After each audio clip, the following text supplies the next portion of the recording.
srdci jedného malebného mestečka stála škôlka. Nemalá, neveľká, taká akurát. A v tej škôlke na drevenom stolíku ležala jedna zabudnutá zelená farbička. Hoci bola celkom obyčajná, ozdobená bola zlatistým gumovým vrchnáčikom a na boku mala roztomilé páziky. Deň čo deň pozorovala, ako si deti v škôlke kreslia. Starostlivo vyberali farbičky z nádobky, ktorú mali položenú uprostred veľkej lavice. Modrá ceruska šla väčšinou prvá, deti si s ňou radi kreslili obláčiky a hneď za ňou žltá, ktorá sa hodila na slniečko. Ale zelená farbička ostávala nepovšimnutá. Možno som príliš malá, pomyslela si, alebo nie som dosť ostrá.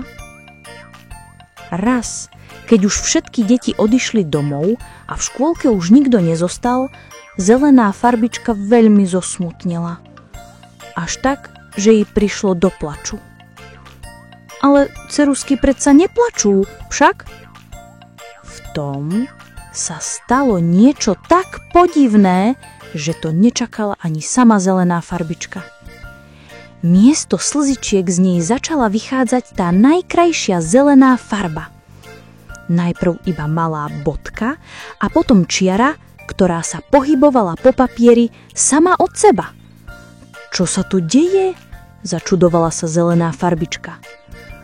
Ale farbička neprestávala kresliť. Najprv malé koliesko, potom ďalšie a ešte jedno. Vznikol z toho malý vláčik. Ja kreslím sama, povedala ceruska s nadšením. Po celú tú dobu kreslila jeden obrázok za druhým. Slniečko s úsmevom, mačičku s vúsikmi, zelenú trávičku, takú, akou bola ona sama. Kreslila kvetinky, stromčeky a celkom nakoniec nakreslila samu seba ako roztomilú usmiatú zelenú farbičku. Na druhý deň ráno, keď sa deti znova prišli zahrať do škôlky, ostali stať s otvorenými ústočkami. Pozrite, ukázala malá Sofia. Niekto tu nádherne pokreslil celú škôlku, kým sme tu neboli. To je nádherné, povedala pani učiteľka.